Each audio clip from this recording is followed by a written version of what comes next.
Hi అండి, నమస్తే. లక్ష్మీ కథల ప్రపంచానికి స్వాగతం. ఎద్దనపూడి సులోచనారాణి గారు రచించిన ప్రేమ సింహాసనం అనే నవలను వింటున్నాం కదండి.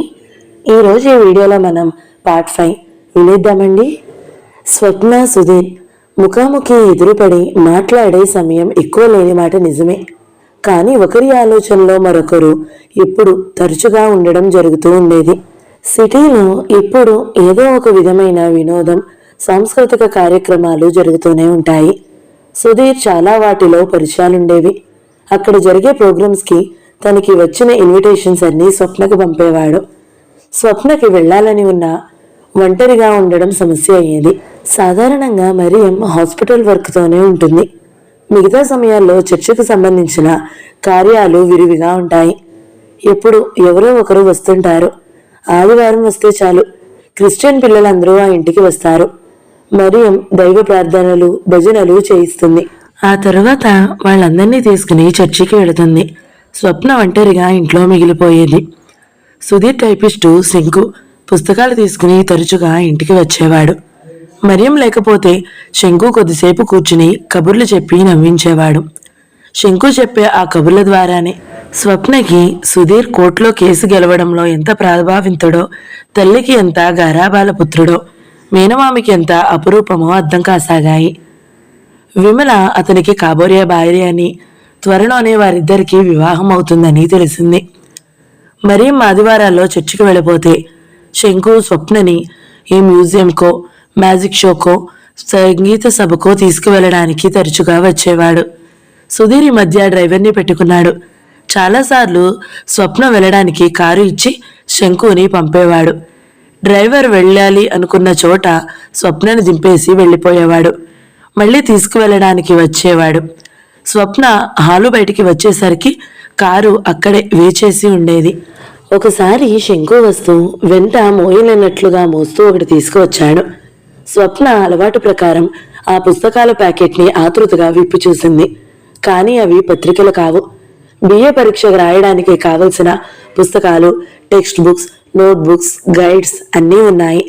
అవి క్షుణ్ణంగా ఏకాగ్రతగా చదివితే చాలు, వేరే టీచర్ అవసరం లేదు. శంకు పరీక్ష ఫీజు కట్టాల్సిన వారాలు తీసి ఆమె ముందు ఉంచి సంతకం పెట్టండి అన్నాడు.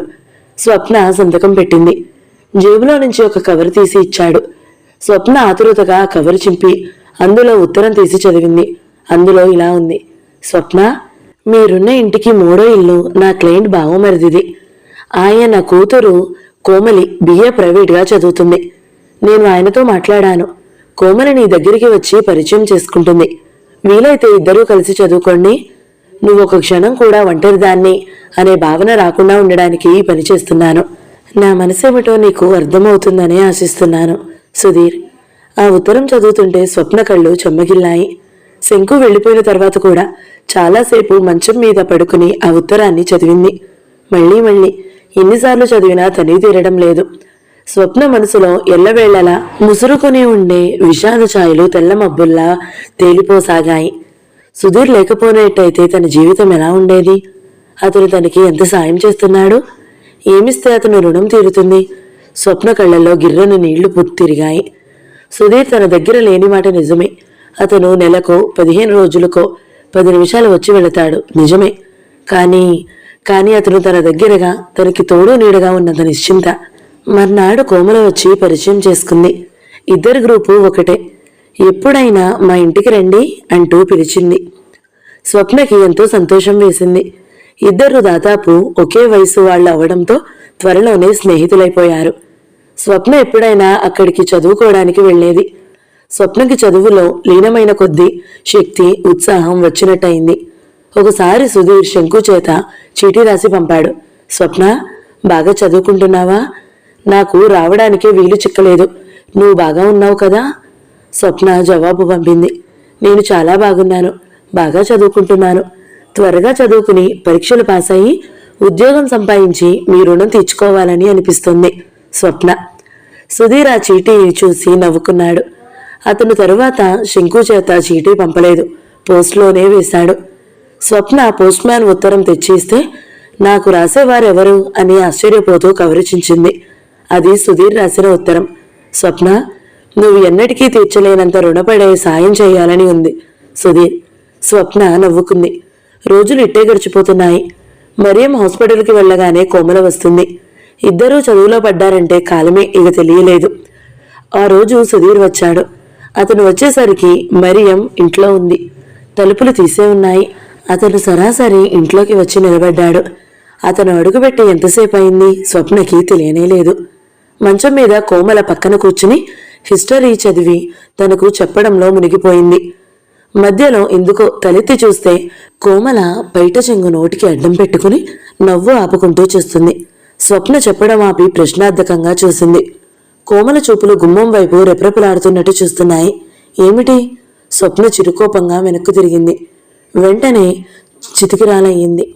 అక్కడ సుధీర్ నిలబడి ముగ్ధుడై చూస్తున్నాడు. పక్కన మరియం నిలబడి ఉంది. అలవాటుగా తల పక్కకు వాల్చి చూస్తోంది. సుధీర్ని చూడగానే స్వప్న పెదవులు క్షణంసేపు ఆశ్చర్యంగా విడిపడినాయి. మరు నిమిషమే కళ్ళు ఆనందంతో తడుక్కుమన్నాయి.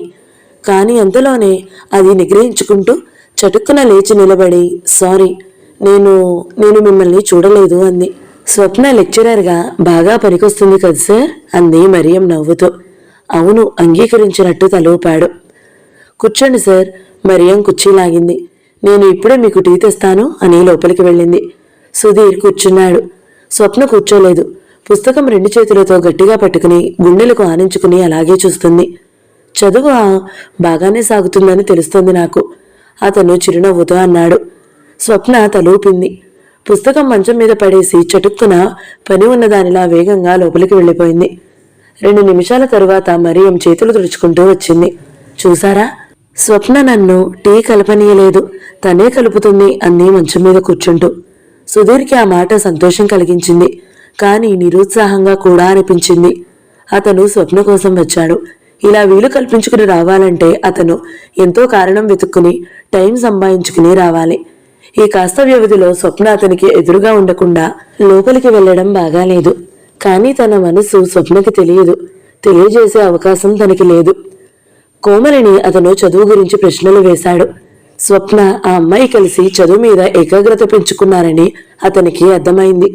ఏదో మీ దయ వల్ల ఈ పరీక్ష పాస్ అయితే స్వప్నకి ఏదో ఒక ఉద్యోగం దొరుకుతుంది, తన జీవితానికి ఒక ఆధారం ఏర్పడుతుంది అంటుంది మరియం. తరువాత మరియం అతను డాక్టర్ గారి గురించి సంభాషణలో పడ్డారు. సుధీర్ మాటల మధ్య స్వప్న చదువుతూ మంచం మీద పడేసి వెళ్లిన హిస్టరీ బుక్ చేతుల్లోకి తీసుకున్నాడు. మరియం డాక్టర్ గారు ఇంకో చోట క్లినిక్ తెరవాలనుకుంటున్న సంగతి చెబుతుంది. అతను వింటూ యాదాలాభంగా ఆ పుస్తకం పేజీలో తిరగవేశాడు. కవరు మీద స్వప్న అని ఉంది. కానీ లోపల పేజీల్లో చాలా వాటి మీద సుధీర్ సుధీర్ సుధీర్ అంటూ ఇంగ్లీష్లో, తెలుగులో, హిందీలో ఉంది. స్వప్న దస్తూరితో రాసి ఉన్న తన పేరు చూడగానే అతని ముఖం ఎన్నడూ లేనంత ఆనందంగా అనిపించింది. ఆ పేరు మాటిమాటికి అన్ని పేజీల్లో చూస్తున్న కొద్దీ అతని మనసంతా అనిర్వచనీయమైన ఆనందంతో నిండిపోయింది. పుస్తకం పై కవరు మీద మాత్రం ఆ పుస్తకం యొక్క యజమాని ఎవరో తెలియజేస్తున్నట్టుగా స్వప్న అని ఉంది. లోపల పేజీల్లో అన్ని చోట్ల సుధీర్ అని ఉంది. అంటే స్వప్న గుండెల్లో సుధీర్ ఉన్నాడన్నమాట. ఇంతలో పాదాల అలికిడి అయింది. అతను గబాల్న పుస్తకం పడేసి మంచం మీద యథాస్థానంలో ఉంచేశాడు. స్వప్న టీ తెచ్చింది. మరియం ఇంకా డాక్టర్ గారు క్లినిక్ గురించి ఏదో చెబుతూ ఉంది. కానీ ఆ మాటలు ఇవి అతని చెవులకి ఎక్కడం లేదు. దగ్గరకు వచ్చి టీ అందిస్తున్న స్వప్న కళ్ళల్లోకి క్షణంసేపు సుధీర్ అలాగే చూశాడు. థ్యాంక్ యూ అన్నాడు. స్వప్న నవ్వింది. మీరు టీ తీసుకోకుండానే చెప్పేస్తున్నారే అంది. అతను కూడా నవ్వాడు. అందరూ తాగుతుండగా మరియం కోసం ఎవరో వస్తే ఇప్పుడే వస్తాను అంటూ లేచి వెళ్ళింది. కోమల కూడా పని ఉంది అని చెప్పి వెళ్ళిపోయింది. గదిలో ఇద్దరూ ఒంటరిగా మిగిలారు. స్వప్న మంచం దగ్గర కిందికి చూస్తూ నిలబడి ఉంది. సుధీర్కి స్వప్న చెయ్యి పట్టి లాగి తన ఒడిలో కూర్చోబెట్టుకుని నీ హిస్టరీ బుక్ తీసి తన పేరు చూపించి దీని అర్థం ఏమిటి అని అడగాలని ఎంతగానో అనిపించింది. కానీ ఏదో శక్తి అడ్డుపడుతున్నట్లుగా తను ఆ పని చేయలేకపోతున్నాడు. నువ్వు ఏ టైంలో కోమల ఇంటికి వెళతావు అతను అడిగాడు. మరియం క్లినిక్ నుంచి వచ్చిన తరువాత మధ్యాహ్నం 1:02 అవుతుంది. అతను విని ఊరుకున్నాడు. ఇంతలో మరియం తిరిగి వచ్చింది. చందా వాళ్ళు చంపేస్తున్నారంటే నమ్మండి అంది. సుధీర్ ఆ తర్వాత ఎక్కువసేపు కూర్చోలేదు. వెళ్ళడానికి లేచాడు. మరియం వాకిటి వరకు వచ్చి సాగరంపింది. స్వప్న గుమ్మంలోనే నిలబడిపోయింది. సుధీర్ కారులో కూర్చుని స్టార్ట్ చేయబోతూ స్వప్న వైపు చూశాడు. మళ్ళీ అతనిలో అదే భావం. స్వప్నని చేయి పెట్టి లాక్కుని వచ్చి కారులో కూర్చోబెట్టి ఎక్కడికైనా తీసుకువెళ్ళాలి అని. కానీ అది సంభవమా? ఏమో, కాలమే చెప్పాలి. మొన్న ఘర్షణ జరిగినప్పటి నుంచి మావయ్య తన మీద నిఘా ఇంకా కట్టుదిట్టం చేశాడు. అతను జాగ్రత్తగా ఉండడం కోసమే నెల రోజులైనా స్వప్నని చూడడానికి రాలేదు. మర్నాడు స్వప్న మధ్యాహ్నం వేళ కోమలి ఇంట్లో కూర్చుని చదువుకుంటుంది. ఇద్దరు మిగతా ప్రపంచమంతా మర్చిపోయి చదువులో లీనమైపోయారు. ఇంతలో ఫోన్ మోగింది. కోమల వెళ్లి తీసింది. వెంటనే తిరిగి, స్వప్న, నీకు సుధీర్ చేశారు అంది. స్వప్న కళ్ళు ఆశ్చర్యంతో పెద్దవైనాయి. నాకా అంది. నీకే, త్వరగా మాట్లాడిరా, ఏం పనో ఏమిటో అంది. స్వప్న లేచి వెళ్ళింది. రిసీవర్ తీసుకుని హలో అంది. హలో స్వప్న, నేను సుధీర్ని మాట్లాడుతున్నాను. స్వప్నకి ఎంతో సంతోషంగా ఉంది. కానీ ఏం మాట్లాడాలో తోచలేదు. ఎలా ఉన్నావు అతను అడిగాడు. బాగున్నాను. ఎందుకు ఫోన్ చేశానో తెలుసునా? ఎందుకు? నీకు ఒక మాట చెప్పడానికి. ఏమిటది? నేను నీకు ఎప్పుడూ గుర్తుంటాను అని తెలిసి నాకు చాలా సంతోషంగా ఉంది. ఎవరు చెప్పారు? ఆశ్చర్యంగా అడిగింది. నీ హిస్టరీ బుక్, అందులో పేజీ పేజీ మీద నా పేరు ఉంది. మై గాడ్, నా సంతోషం నీకెలా చెప్పాలి? స్వప్న మాట్లాడలేదు. సాయంత్రం వస్తున్నాను, నిన్ను నాతో బయటకు తీసుకువెళ్తాను, అప్పుడు చెబుతాను, సరేనా? ఏమిటి? మాట్లాడవేం? సరే, కంగారుగా అనేసింది. పెట్టేస్తున్నా? సరే. ఉంటాను? సరే. అతను నవ్వాడు. పెట్టేశాడు. స్వప్న నిశ్చేష్టురాలిలా పుస్తకాలున్న టేబుల్ దగ్గరకు తిరిగి వచ్చింది. ఆ తరువాత స్వప్నకి పుస్తకాల్లో ఉన్న వాక్యాలు తలకెక్కలేదు. నీ మనసు బాగాలేనట్లుంది, రేపు చదువుకుందాంలే అంది కోమల పుస్తకాలు తీసేస్తూ. స్వప్న 4 నుంచి ఎదురు చూస్తుంది సుధీర్ రాక కోసం. మనసంతా కళ్ళు చేసుకుని ఎదురు చూస్తున్నట్టుగా ఉంది. అతను అడిగిన దానికి ఏం జవాబు చెప్పాలో ఆలోచించుకుంది. మీరంటే నాకిష్టం, ఎందుకో చెప్పనా అంటూ మోహన్ని చంపిన కారణం, తల్లిపోవడం, ఆత్మహత్య చేసుకోబోవటం, పల్లెటూరు వెళ్లడం, పెళ్లి నుంచి పారిపోవడం, వీటన్నిటి నుంచి తప్పించుకోవడానికి అతను చేసిన సాయం గుర్తుకు వచ్చింది. 5 గంటలైంది. 6 గంటలు కొట్టింది గడియారం. 7, 8, 9 సుధీర్ రానేలేదు. హిస్టరీ బుక్ కుండలకు ఆనించుకుని మంచం మీద పక్కకి ఒరిగి నిద్రపోతున్న స్వప్నని మరియం వచ్చి లేపింది. ఏమిటా నిద్ర? చదువుతూ అలాగే నిద్రపోయినట్టున్నావు. లేచి అన్నం తిని పడుకో. స్వప్న లేచి అన్నానికి వచ్చింది. అన్నం కిలుకుతూ కూర్చుంది. సుధీర్ వస్తానని అనగానే తను అంత ఆనందపడకుండా ఉండాల్సిందే. ఎప్పుడూ అత్యాస దుఃఖానికి చేటు అని తల్లి చెబుతూ ఉండేది. స్వప్న మంచం మీద పడుకుంది. సుధీర్ మీద ఇష్టం అతన్ని గురించిన తీయటి ఊహల్లోకి తోస్తుంటే స్వప్నలో ఉన్న విచక్షణ జ్ఞానం పగటి కలలు కంటున్నావు సుమా అని హెచ్చరిస్తున్నట్టుగా ఉంది. మర్నాడు శంకు ఉత్తరం ఇచ్చాడు. సారీ స్వప్న, రాలేకపోయాను, ఏమీ అనుకోకు. సుధీర్. ఆ ఉత్తరం మళ్ళీ ఎప్పుడు అతను వస్తాడో లేకపోవడం చూసి స్వప్న నిస్సహాయతకు గురయ్యింది. ఈసారి అతను వచ్చినా నా ఎదుట నిలబడినా నేనేమీ ఆనందపడను అనుకుంది. స్వప్న ఉతికిన చీరలు వరుసగా తాడు మీద ఆరేసి అంచులను సరిచేస్తుంది. నిన్నటి వరకు పరీక్షలతో కాలం గడిచిపోయింది. తెల్లవారుజామున లేవడం, రాత్రి పొద్దుపోయే వరకు చదవడం అదొక అలవాటైపోయింది. బట్టలు ఏ రోజుకి ఆ రోజు తప్ప అన్నీ ఉతికేసేది. ఈ రోజు కూడా అలవాటు ప్రకారం తెల్లవారుజామున మెలకు వచ్చేసింది. మళ్లీ నిద్ర పట్టనే లేదు. అప్పుడే లేచి చేసే పని కూడా లేదు. మంచం మీద అటూ ఇటూ మెసులుతూ పడుకుంది. పరీక్షలు అయిపోయాయి. స్వప్నకు ఎంతో ఆనందంగా ఉంది. అన్ని పేపర్లు బాగా రాసింది. పాస్ అవుతాననే ధైర్యం బాగా ఉంది. ఏ పనైనా ఏకాగ్రతతో చేస్తే ధ్యానంలో ఎంత నిర్వచనమైన తృప్తి ఉంది. ఈ పరీక్ష పాస్ అయితే ఏదైనా ఉద్యోగం చేసుకోవచ్చు. అప్పుడు ఎవరి దయాదాక్షిణ్యాల మీద ఆధారపడకుండా తన కాళ్ల మీద తాను నిలబడవచ్చు. స్వప్నకి ధైర్యంగా అనిపించింది. సుధీర్ చేయూత ఇస్తున్నాడు. అది ఆధారం చేసుకుని తన స్వశక్తి మీద తను నిలబడగలిగే సంయమనం సంపాదించుకోవాలి. పిరికితనం పోకూడదు. స్వప్న లేచి వచ్చి కిటికీ దగ్గర నిలబడింది. తొలిషస్సులో ప్రకృతి మేలి ముసుగు జారి విడుస్తున్న సౌందర్యవతిలా భావిస్తుంది. స్వప్న కిటికీ చెవులను పట్టుకుని వాటికి ముఖం ఆనించి ఆ ప్రకృతినే చూస్తుంది. ఎన్నడూ ఎరగని శోభతో విరసిల్లుతున్నట్టుగా అనిపించింది. ఆ చెట్లు ఎంత ప్రశాంతంగా ఉన్నాయి. తపోవనంలా ఉంది ఆ నిశ్శబ్దం. మరియం అంటే స్వప్నకి కృతజ్ఞత. ఆమె దగ్గర ఉంచుకోవడమే కాదు, సొంత తల్లిలా చూస్తుంది. ఒక పూట భోజనం చేయకపోతే ఊరుకోదు. అది సుధీర్ పట్ల ఉన్న గౌరవమేనని తనకి తెలుసు. అయినా ఆ ఆత్మీయత తనకి ఎంతో బాగుంది. స్వప్నకి ఆ రోజంతా తీరుబడే. ఇల్లంతా సర్దింది. తన బట్టలన్నీ తీసి ఉతికి ఆరేస్తుండగా వాకిట్లో సైకిల్ గణగణ వినిపించింది. సుధీర్ టైపిస్ట్ వచ్చాడు. స్వప్న చేస్తున్న పని ఆపి వెళ్ళింది. అతను సైకిల్ మీద నుంచి దిగకుండానే ఒక కాలు నేల మీద మోపి జేబులో నుంచి కవరు తీసి ఇచ్చాడు. అది చూడగానే స్వప్న ముఖం కాంతి పుంజంలా అయింది. గబాల్న కవరు చింపి చదివింది. అది సుధీర్ రాశాడు. అందులో ఇలా ఉంది: స్వప్న, నిన్నటి వరకు పరీక్షలకి చదవడంతో విసిగెత్తిపోయిందేమో. సాయంత్రం కారు పంపుతాను. నువ్వు కోమలి ఎక్కడికైనా వెళ్ళి తిరిగి రండి. సినిమాకి వెళ్ళదలుచుకుంటే ఇతనితో చెప్పు, టికెట్స్ రిజర్వ్ చేయించి వస్తాడు. సుధీర్. ఎంత సింపుల్గా సూటిగా ఉంది ఉత్తరం. స్వప్నకి చెప్పలేనంత సంతోషం కలిగింది. తలెత్తుతూ అంది, సినిమాకి వెళ్ళను, సాయంత్రం గుడికి వెళ్ళి వచ్చేస్తామని చెప్పు అంది. అతను సరే అన్నట్టు తలూపాడు. సాయంత్రం 5 గంటలకి కారు తీసుకువస్తాను, రెడీగా ఉండండి అని చెప్పి వెళ్ళిపోయాడు. స్వప్న చీరలు ఆరేసి చోటికి వచ్చింది. చీర అంచు సరిచేస్తూ సుధీర్ రాసిన ఆ చీటీని మళ్లీ చదివింది. మళ్లీ అదే ప్రశ్న. సుధీర్కి నేను అంటే ఎందుకంత ఇష్టం? స్వప్న మనసు ఆ ప్రశ్నకి జవాబు చెప్పలేకపోయింది. అతని నోటితో ఏదీ చెప్పడు, కానీ అతను చేసే ప్రతి పని తనంటే ఆత్మీయత చూపే విధంగా ఉంటుంది. స్వప్న మనసులో యుద్ధం ప్రారంభమవుతుంది. అతనంటే తెలియకుండానే ఇష్టాలన్నీ ఏర్పడుతుంది. గౌరవం కంటే అభిమానమే అధికమవుతుంది. స్వప్నకి అంతలోనే మళ్లీ భయమేస్తుంది. నేనేం చేస్తున్నాను? అతను మామయ్య పట్ల అభిమానంతో కాస్త ఆధారం చూపుకుంటే గాలిమేడలు వేయడం లేదు కదా అని సంకోచం కలుగుతుంది. ఏది ఏమైనా అతని సాయం తీసుకోక తప్పలేదు. ఆ రుణం తాను తీర్చుకోలేనిది. స్వప్న అక్కడున్న జామ చెట్టుకి ఆనుకుని ఆ చీటీని మళ్లీ చదివింది.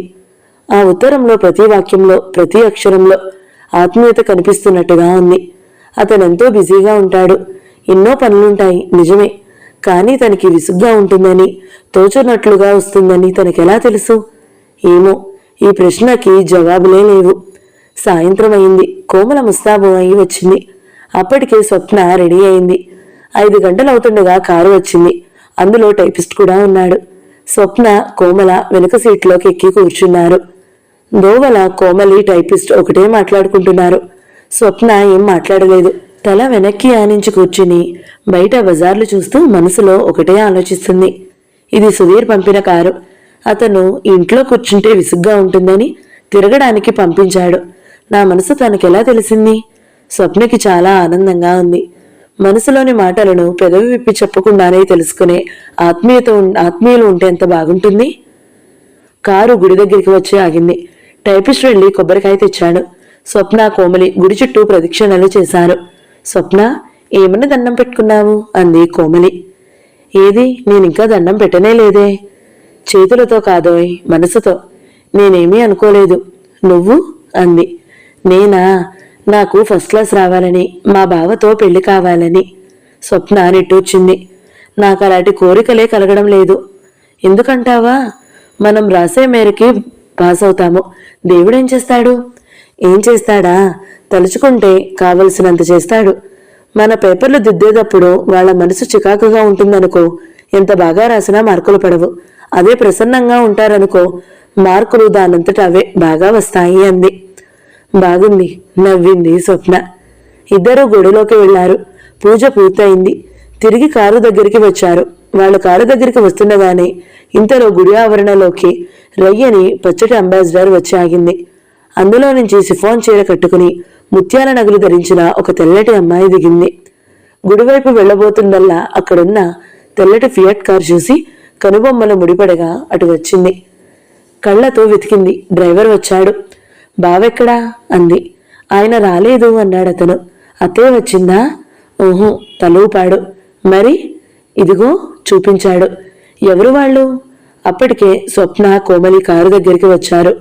ఎవరు వాళ్ళు? తీక్షణంగా అడిగింది. ఈ అమ్మాయి స్వప్న, ఈమె ఆమె ఫ్రెండ్ కోమలి. టైపిస్టు కంగారుగా చెప్పాడు.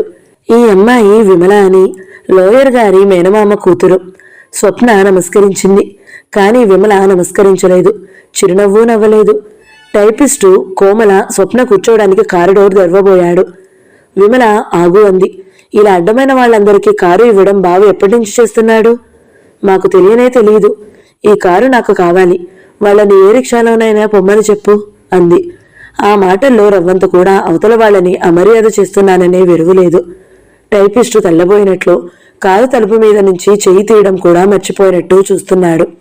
విమల కారులో తను ఎక్కి కూర్చుంది.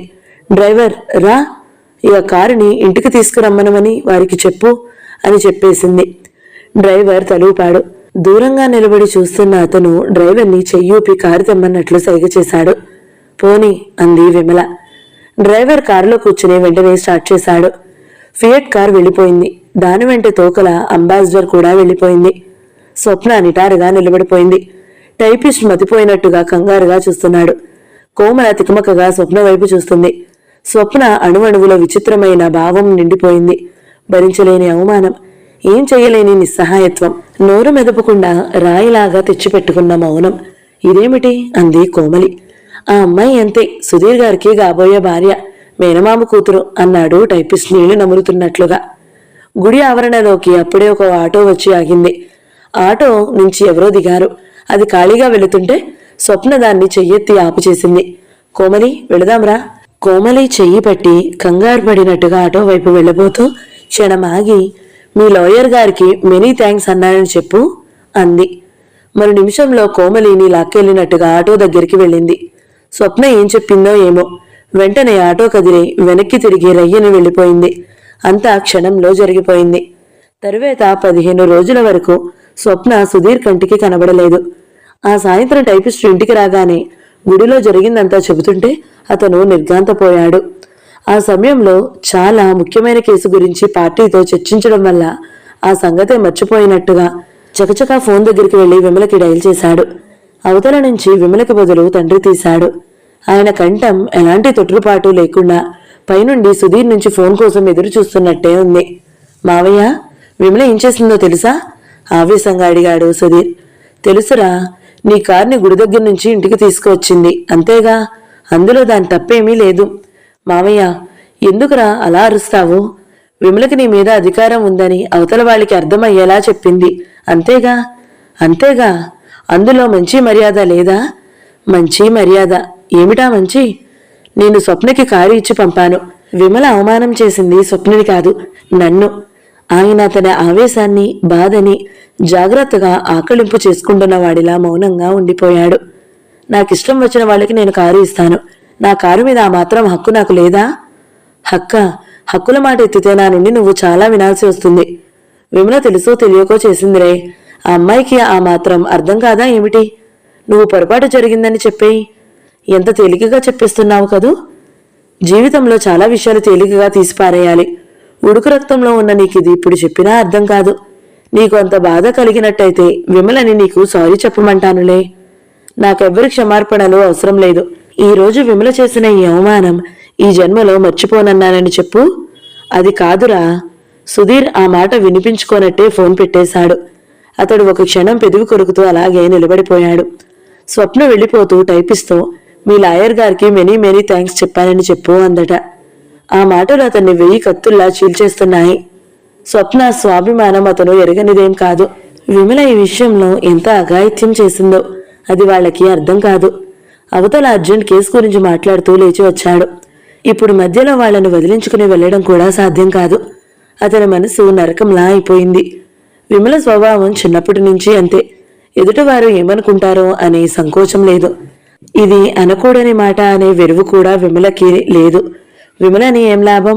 ఆ తల్లిదండ్రుల పెంపకం అలాంటిది. క్లయింట్స్ వెళ్లేసరికి రాత్రి 10 గంటలు దాటింది.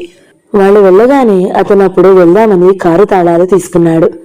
గడియారం టక్ టక్ మరి 10 గంటలు కొట్టి, టైం చాలా అయ్యింది సుమా అన్నట్టు హెచ్చరించింది.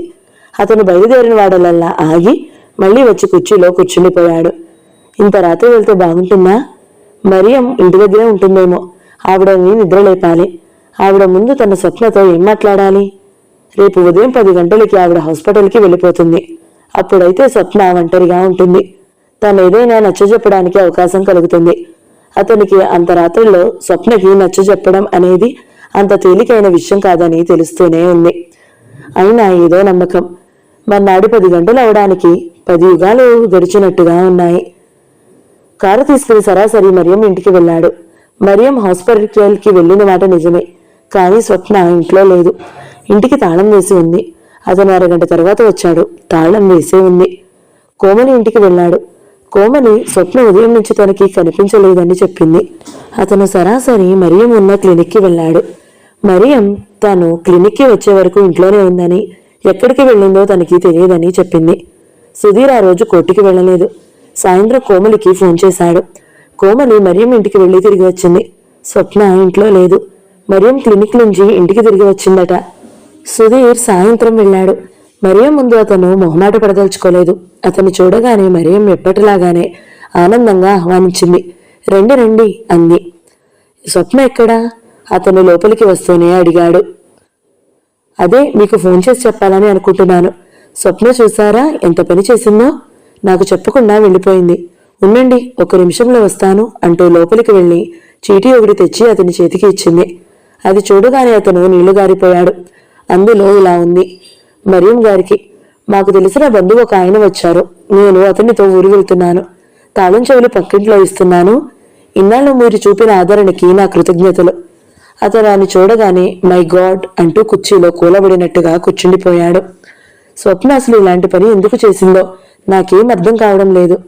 కనీసం కోమలికి కూడా వెళ్తున్నానని చెప్పలేదట. ఎంత బంధువు వస్తే మాత్రం కాస్త మనకి మాట మాత్రం చెప్పకూడదా? మీరెంత సాయం చేశారు.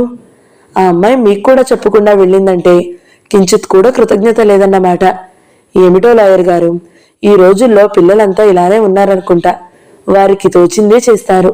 ఎదుటి వారి గురించి ఆలోచనే ఉండదు. మనల్ని అవమానించే వారిని బాధ పెడుతున్నామే అనే ఆలోచనే ఉండదు సుమణ్ణి. మరియం ఏదో చెబుతూనే ఉంది.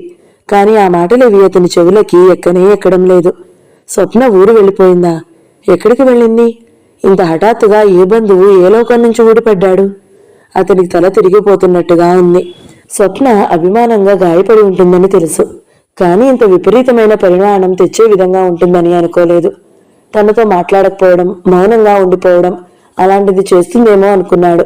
స్వప్న ఇలా స్నేహానుబంధాలను ఒక్కసారిగా తెంచేసినట్లుగా చేస్తుంది అని అనుకోలేదు. నిర్దాక్షణ్యంగా ఇద్దరి మధ్య పెనవేసుకుంటున్న బంధాల్ని కత్తిరించి వేసింది. స్వప్నలో ఎంత గుండె ధైర్యం, ఎంత మొండితనం! తను ఏమైపోతానా అని రవ్వంత కూడా స్వవిషయం గురించి లక్ష్య పెట్టలేదు. భయపడింది లేదు. సుధీర్ ఇంటికి తిరిగి వచ్చేశాడు. అతని మనసంతా అల్లకోల్లంగా ఉంది. స్వప్న తన మనసుని ఎంత పెనవేసుకుందో ఇప్పుడు గాని తనకి అర్థం కాలేదు. అతనికి రోజు పడుకునేటప్పుడు స్వప్న ఏం చేస్తుందో అని, ఉదయం లేచేటప్పుడు ఈ రోజు ఏ పుస్తకాలు ఆమెకు పంపాలా అని ఆలోచనగా ఉంది. అతను ఎంత పనుల ఒత్తిడిలో ఉన్నా స్వప్నను గురించిన ఆలోచన గుండెల్లో మారుమూల గుబాళిస్తూనే ఉంది. వారి సాంగత్యం అతనికి ఒక హాయిని చేకూర్చేది. స్వప్న తనది. ఈ ఆలోచన ఎప్పుడు అతనిలో ప్రవేశించిందో అతనికే తెలియలేదు. అతని మనసులో అనేకమైన ఆలోచనలు రేకెత్తించినట్లుగా స్వప్నకి తెలియదు. తెలిస్తే బహుశంత నిర్దాక్షణ్యంగా వెళ్ళిపోగలిగేది కాదేమో. 15 రోజులు గడిచాయి. స్వప్న ఏమైపోయిందో అతనికి అంతుపట్టలేదు. ఆచూకీ కూడా లేదు. పేపర్లో ప్రకటించాడు. పోలీస్ రిపోర్టు ఇచ్చాడు. పేపర్లో ప్రకటన చూడగానే మేనమామ మండిపడ్డాడు. వ్యవహారం చాలా ముదిరిందే అన్నాడు. నీకెందుకింత ఆరాటం అమ్మాయి గురించి అంటూ నిలదీశాడు. నీ ప్రశ్నకు జవాబు ఇప్పుడు చెప్పలేను మావయ్య. ఆ అమ్మాయి కనిపించిన తర్వాత చెప్పగలనేమో అన్నాడు. అంటే నీ ఉద్దేశం ఏమిటి? స్పష్టంగా చెప్పరాదు? నాకే స్పష్టంగా తెలియడం లేదు. నేనెలా చెప్పగలను? విన్నావా అమ్మ వాడి మాటలు? ఆయన చెల్లెల వైపు తిరుగుతూ అన్నాడు. సుధీర్, ఏమిట్రా ఈ గొడవ? ఎందుకు ఇలా చేస్తున్నావు అంది తల్లి. నీకు తెలియదమ్మా, నీకు చెప్పినా అర్థం కాదు అస్పష్టంగా అన్నాడు. ఇంట్లో ఇదొక పెద్ద తుఫాను అయిపోయింది. కానీ సుధీర్ దాన్ని ఇసుమంత కూడా లక్ష్య పెట్టలేదు. ఆ అమ్మాయి సంగతికి వదిలే అన్న తల్లి మాటలు కూడా అతను పట్టించుకోవడం లేదు. 15 రోజుల అనంతరం పోలీసుల సహాయంతో అతనికి స్వప్న ఎక్కడ ఉందో ఆచూకీ దొరికింది. స్వప్న బంధువుల ఇంటికి వెళ్ళలేదు. ఆ ఊరిలోనే సికింద్రాబాద్లో మరియం చెల్లెలు ఇంట్లో ఉంది.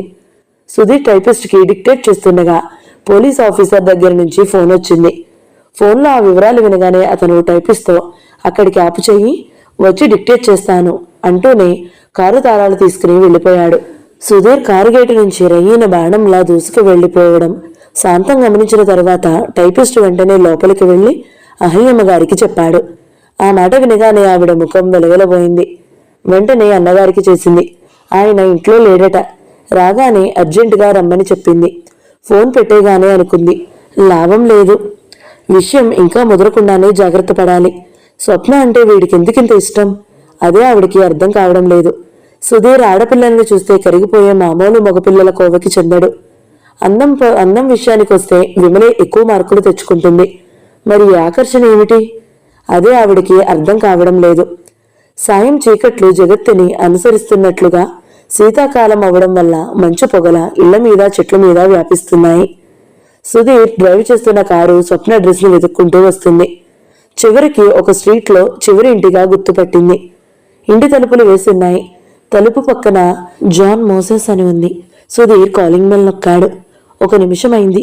గడియ తీసిన శబ్దం వినిపించింది. తలుపులు తెరుచుకున్నాయి. ఎదురుగా స్వప్న నిలబడి ఉంది. అతన్ని చూడగానే స్వప్న కళ్ళు పెద్దవైనాయి.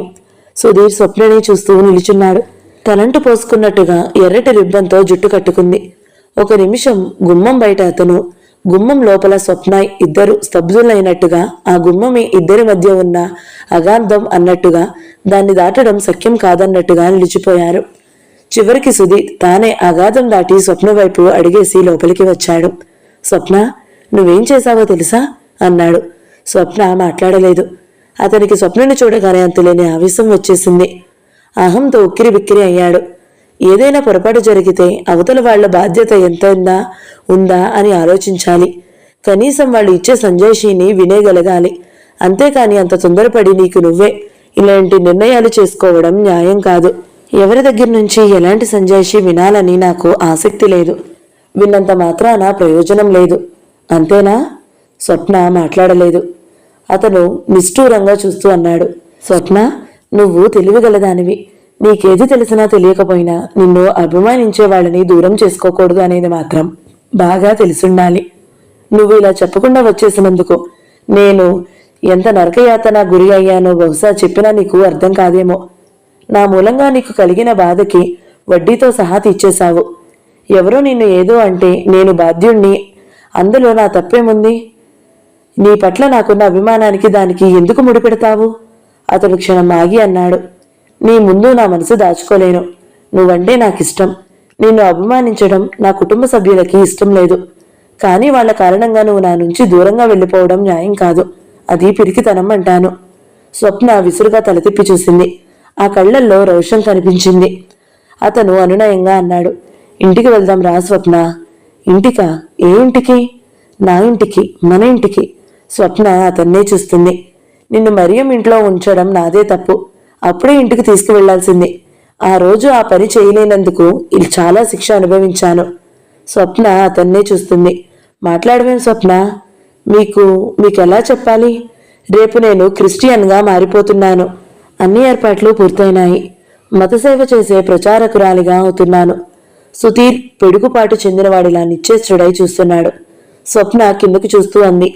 మీరు నాకింతవరకు చేసిన సహాయానికి కృతజ్ఞతురాల్ని. సుధీర్ ఆ మాట విన్నట్టుగా దిగ్భ్రాంతి చెందాడు. ఏమిటి? నువ్వు క్రిస్టియన్గా కన్వర్ట్ అవుతున్నావా? ఎవరు చెప్పారు నీకు ఈ ఆలోచన? ఇది ఒకళ్ళు చెప్పిన ఆలోచన కాదు, నాకు నేనే చేసుకున్న నిర్ణయం. సుధీర్ ఒక అడుగు ముందుకు వేసి స్వప్న చెయ్యి పట్టుకోబోయాడు. స్వప్న మెరుపులా 2 అడుగులు వెనక్కి జరిగి దూరంగా నిలబడింది. ఇందులో తప్పేమిటో నాకు కనిపించడం లేదు. నేనేం చేస్తున్నానో నాకు బాగా తెలుసు.